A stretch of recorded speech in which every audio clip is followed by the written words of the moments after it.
We'll get to record temperatures today, but storms moving in tonight cool us down again. I'm timing out the arrival of rain for your evening and the big temperature swing for your weekend. Property taxes are out of control. At least that's what the Speaker of the House, Destin Hall, has to say about the matter. In an interview you'll only see on WRAL, hear his plan for getting them in check. Parents are urging Cary officials to do something about dangerous traffic conditions outside of Panther Creek High School. We've covered numerous crashes there, including earlier this week. So we're checking in with town officials to see when and how they plan to act. And we start tonight with a live look at Carr Lake. If you look real close, you can see a little bit of rain falling. If you look even closer, you can see it taking all that pollen right out of the sky. Hooray. Thank you for joining us at 7 o'clock. I'm Dan Haggerty. We need this rain. North Carolina is in a drought right now. My allergies are out of control. I know a lot of you feel the same way. I'll say it again. We need the rain. It is a good thing. Here's our email, 7 p.m. at WRAL.com. Let us know what you want to see in this newscast. We are working on many in-depth stories for you right now, and your feedback and questions lead the way for those, so keep them coming. We're going to start with meteorologist Kat Campbell right now. The real chance of storms starting tonight. How much rain are we talking about, Kat? Probably a quarter of an inch or less for most people. There are a couple lucky spots that could see a bit more in any thunderstorms that develop out there. But for the most part, it's going to be rain. We've seen all rain to our north in Virginia. There is one storm in southern Person County for bolts of lightning over the past 15 minutes. But that's the only one that's got any lightning in it, just south of Roxborough. We've also got more rain headed for Carr Lake and South Hill. Nothing yet around the triangle, just a couple of small cells off to our west that we're going to keep an eye on. We'll continue to see these scattered showers and a few rumbles of thunder move through 8, 9 o'clock. But by 10, 11 o'clock tonight, I think that is when the radar is probably going to be the most active. Some of this rain could even linger during the overnight hours into the wee morning hours Saturday, but you should be dry by the time most wake up Saturday. 87 was our high today. It tied the previous record from 2007. Tomorrow, we've got a 30-degree temperature drop, and then an even bigger drop tomorrow night. I'll have more on our frost and freeze risk coming up, Dan. Oh, of course. All right. Thank you, Kat. Hey, let's get to a story that's happening right now here at 7 o'clock. Brian Schrader in the Live Center for us. Brian, deputies investigating at 2 Granville County schools tonight. That's right. Reports of an active shooter this afternoon led deputies, first of all, to J.F. Webb High School in Oxford. They got that call right around 3:30, just as school was dismissing there. Deputies say they got to the scene, immediately cleared the school, and determined there was no threat there. They did a secondary search at North Granville Middle School, which is just down the road, and again, they say they saw nothing. To sum it all up, there was no shooter. Apparently, there is no threat to either school, but they say they are investigating what happened today. And if you have any information, I guess, about that call, contact the Granville County Sheriff's Office. You said it. Thank you, Brian. I want to get to a good question that we got from a viewer. This time it was in the form of a text message. It was a parent at Panther Creek High School who wrote WRAL and said there was another accident at McCrimmon right outside Panther Creek. I am interested to know how far the city is on construction on those projects. So he's talking about McCrimmon Parkway in Cary, right outside of Panther Creek High School. WRAL has been covering car crashes in that area for years, including multiple students who have gotten hit by cars. Cary is working to make some changes to that road to make it safer. WRAL's Heidi Kirk took our viewer's question and got a timeline from the town.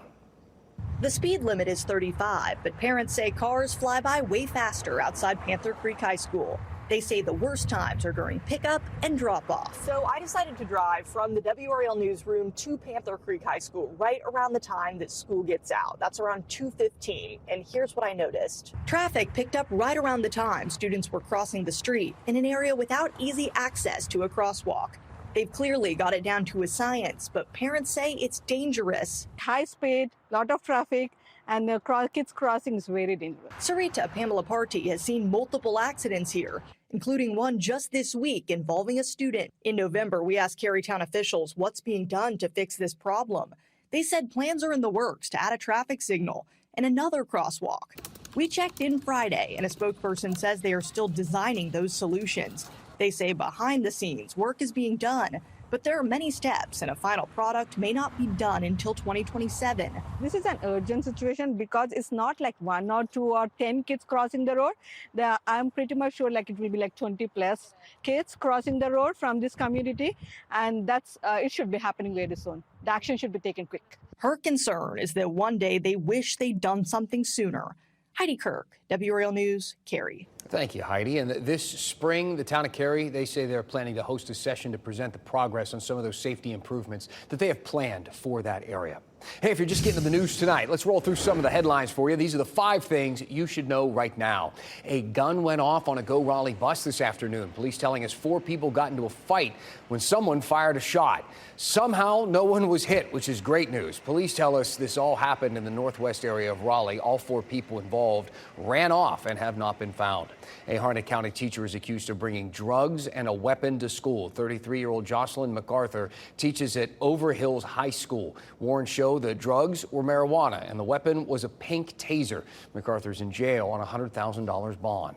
A Raleigh bank robbery ended with a crash in Wake County. Police telling us a man stole money from a bank, led police officers on a chase and that chase ended when the driver crashed. The worst part about all this is several other cars were involved and 3 people were hurt. They went to the hospital. Police have not shared the suspect's name.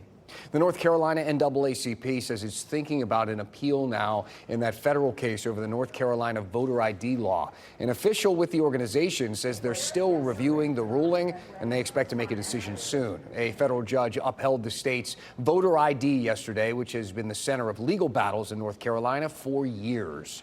The UNC men's basketball team just lost another staff member. Assistant coach Marcus Page is leaving the program. Page is a former UNC star player and spent the last 3 seasons on the coaching staff there. Page will join former Tar Heel Wes Miller at Charlotte. In tonight's edition of Dateline, we are going to hear from Savannah Guthrie about the heartbreak of losing her mother, who has now been missing for 2 months. In North Carolina, there is some new technology to attempt to spare families that pain of having their loved ones go missing. You may see this technology pop up on your phone as an alert. North Carolina Missing Persons uses geofencing to drill down within a mile of where a person was last seen and then only sends alerts to the people in that specific area. Now we have the ability to geofence within a 1-mile radius. So if we have a feeling that they're somewhere inside a house or apartment complex, we can put it just in that apartment complex. New tonight on WRAL News at 11 o'clock, law enforcement explains how the call to action from an alert on your phone can find missing people faster than ever. A new Senate leader on the way. Property taxes, the state budget, public safety, disaster relief. Those are just a few of the many things in front of our state lawmakers in the upcoming session that matter to you. We're going to hear from the man in charge of the State House, Destin Hall. We'll ask him about his agenda. And as the power dynamics shift there on Jones Street, that's right after the break. Kat? And we've got some showers in our northern counties, even one thunderstorm. This is going to be moving in from the north tonight, hopefully helping with some of the pollen. But what's left behind? A big change for your weekend. And I'll have a closer look at your weekend forecast coming up.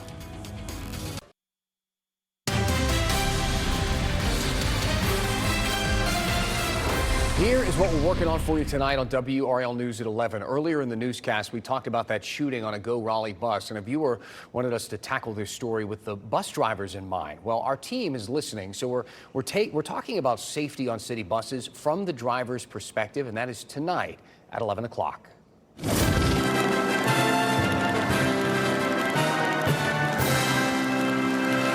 Property taxes are out of control. That is your quote of the day coming from the North Carolina House Speaker, Destin Hall. He spoke to WRAL this week, laying out his agenda for the upcoming legislative season. And it sounds like property taxes is on that agenda. The legislature wants to take some control over this, taking control from local governments when it comes to those taxes. So how is that going to work exactly? WRAL state government reporter Caroline Yalfa asked Speaker Hall about this and some of his other priorities on the list. House Republicans say one of the biggest concerns they're hearing from voters is the cost of living. Our constituents are telling us that property taxes are out of control. Lawmakers have lowered income tax rates in recent years, but rising home values and local government spending are driving property tax bills higher. The House recently proposed a constitutional amendment aimed at limiting those increases. So if you're paying more in property tax, it's going to eat up a 0.5% income tax reduction that they get. Another major priority for Hall is public safety and mental health. Hall points to a recent murder case involving involving suspects who had mental illnesses as a sign the system isn't working. It's become really difficult to get somebody with a mental health issue off of the street. Lawmakers passed Irina's law last session, tightening pretrial release rules for violent offenders, including those with mental illnesses. But Hall says more changes are needed, particularly with involuntary commitments. If they're a danger to themselves or to others, that, we're not just leaving them there. We're sending them somewhere to try to get health care. There could be more pressure for Hall to pass his priorities this session.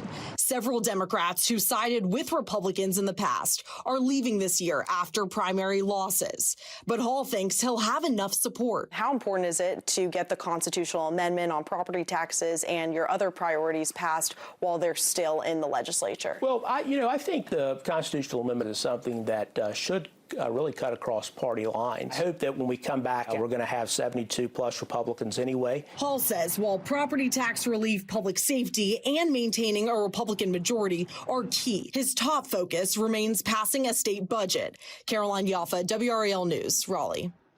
Caroline, so this is the first time Destin Hall sat down with reporters since Senate Leader Phil Berger conceded. One thing that a lot of our viewers at 7 o'clock are wondering about is this budget process. And folks might not know, but it was Hall and Berger who were kind of at odds to get that done. And I'm wondering what his reaction is now moving forward, now that Berger will soon be gone. Exactly. So he has April, they'll all come back, and then they have one more short session until Berger is no longer in the Senate. So Berger and Hall have been fighting for a while to pass a new budget. Well, basically, Hall told us that he doesn't think anything will change on that front. His top priority is passing a new budget, but he thinks that whoever will come in and replace Berger, they're still going to have conversations and they're going to be able to work together, whoever it is. But he thinks that they just need to work together, come up with a compromise, and meet in the middle somewhere because they need a new state budget. Our viewers also concerned about crime, especially the way when it comes to mental illness. And Irina's law is something that passed recently that addresses that. Hall said he wants to beef that up. Did he get into any details as to what that might mean? Not specific ones, but he did talk about the several committee meetings that they met in the off session when they weren't here. They talked about Irina's law. They talked about how to hold public officials accountable. They talked about how to make sure these violent criminals are not coming back into the streets if they have mental illness, and making sure that the public's safe. We'll see what happens with that. Lastly, you spoke for quite a while. What else did you discuss? So we talked about Hurricane Helene funding. Yesterday when I talked to Destin Hall, he also mentioned, or I asked him about Governor Stein is requesting lawmakers for more funding for Hurricane Helene. He talked about how we can expect to see another Hurricane Helene bill coming up in this short session. We also talked about Medicaid. Now, Governor Stein says Medicaid's going to run out by June, and I asked him about those things, and he said that there's a lot of fraud in there. He thinks that the state auditor needs to continue looking into that, and he thinks that Medicaid is something that they will get to in the short session. Caroline, thank you. You can find her entire interview with Destin Hall on our WRAL YouTube page. Thanks. And we know that the budget and things like property taxes and how high they have gone, those are things that many of you are interested in. And it's because it directly impacts your life. So please send us an email, 7 p.m. at WRAL.com. Let us know what you want to know about taxes and the state budget and all of the things in between. And we will talk about it right here at 7 o'clock. As we turn to meteorologist Kat Campbell, we're taking a live look outside. We are seeing some rain falling, which is nice for a lot of reasons. Drought, pollen. I mean, we like the rain. Yes. Oh, I'm so excited about this. I know maybe not everybody, it's a Friday night, but just to cleanse things a little bit, I don't think that this is going to totally clear off your porch and car, though. We've got some of the rain falling in South Hill right now. You can see the roads are wet. Of course, as it gets darker, it's tough to see. We only have one thunderstorm that we're watching right now, and that's moving out of Person County, moving into Granville County. That could eventually cross closer to Oxford and along I-85, really, in part of Granville County. We continue to see rainfall closer to Carr Lake. A couple of other small showers that have popped up, but the big stuff up in Southern Virginia will get here later this evening into tonight. So I think that the radar is really going to be the most active as we get closer to WRAL's News at 11. Make sure to tune in with meteorologist Mike Mays. The pollen count today had pretty much every tree in North Carolina on it. So check this out: pine, oak, ash, sweet gum, mulberry, maple, birch, willow, and walnut were all the tree pollens that were showing up on today's high pollen count. It climbed back over 1,000 grains per cubic meter. As for how much rain we could see with tonight's round, it's going to be 1/4 of an inch, maybe 1/10 of an inch in our southern counties. If you see a storm, it could be a little bit heavier. So here's the rain. It's actually moving in as our cold front pushes to the south now. So the rain is following the cold front in. We'll continue to see rain chances ramp up over the next couple of hours. A 60% chance of rain as we get toward 9, 10, 11, midnight, and then that chance backs off during the early morning hours Saturday. It turns a lot cooler behind the front. 30 degrees colder to be exact, and 57 with sun. Doesn't sound too bad, but given that we reached 87 today and tied a record, it's going to feel a lot different tomorrow. It's also going to be breezy, so keep that in mind. Sunday looks great, 64 for the high, mostly sunny, but Saturday night into Sunday morning, we do have the threat of a frost and freeze with a low of 33. Throughout the day Saturday, it stays chilly. We wake up in the 40s. Dinner time temperatures already dip into the 40s. The wind will be the strongest Saturday morning, winds gusting 20 to 25 miles per hour into the early afternoon, but late afternoon into the evening, the winds will ramp down tomorrow. Still, it's a good reminder there is high fire danger tomorrow. Please refrain from outdoor burning if possible, given the drought and the wind. Sunday morning, check out the numbers. 30 in Roxborough. We could even dip down to 28 for South Hill, 33 in Durham and Raleigh, as well as Fayetteville, 32 in Goldsboro, 30 in Rocky Mount.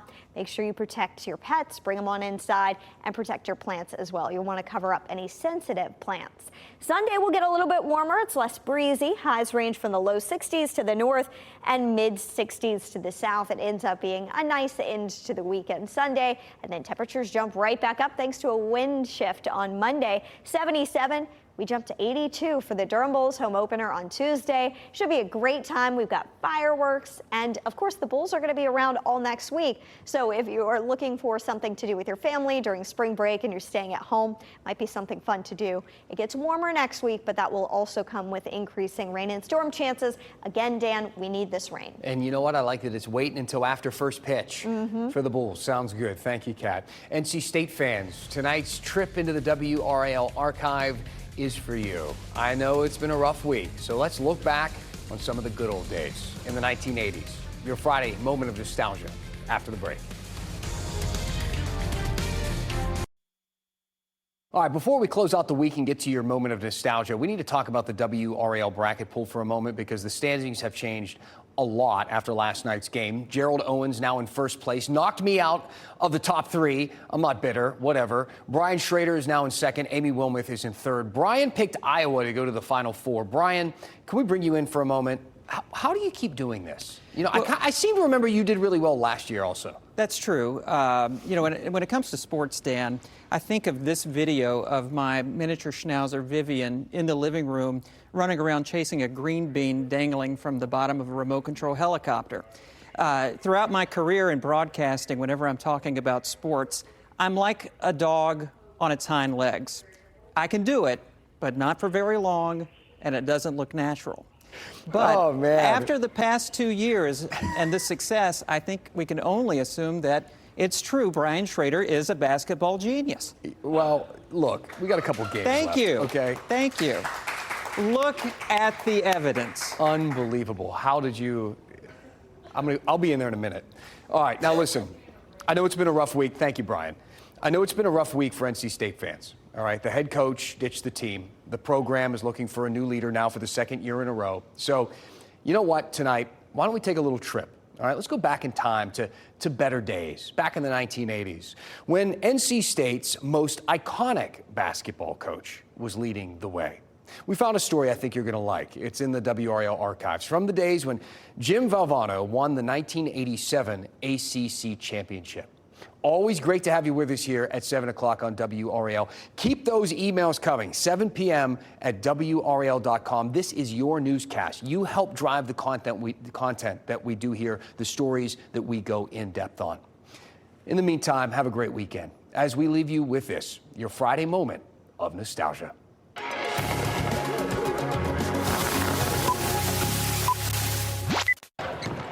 He made Quentin Jackson the point guard.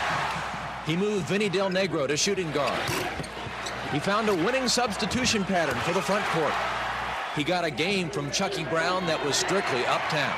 And when it was all over, Jim Valvano got to cut down the nets again. He didn't just coach, he motivated. In a year marked by controversy and adversity, Valvano got his team ready to play when it counted. Coach V is probably the best motivator you ever meet. You know, you could be down and just listening to him, you know, your mind start wandering. He's like, hey, we can do it. I have to believe now that I really think there's something special in him that he can do this. State came to Landover needing to win to go to the NCAAs. Valvano had another reason for winning. He had promised his late father the Pack would win again. Ever since '83 when we won the tournament and won a championship, everybody's been telling me, and with so much trouble, be getting out of the business, get out of the business, you know, do too many things, etc., etc. And I sit and talk to my dad, and he'd say to me, you can't. And we'd talk, and I'd say, well, he'd say, because you got to win another one. He said, and I want to be there. Somehow I have to believe that his father did see it, and I hope he's happy. So this one was for Rocco. And after a difficult year, all again as well in the Valvano house. He would come home, and he really handled the season better than I thought that he could, and he really was good and tried not to let it affect our family. They were given up for dead in February, but now it's March, and this pack of wolves is howling again. Now it's on to the NCAAs. At the Capitol Center, Bob Holliday, Action Sports 5.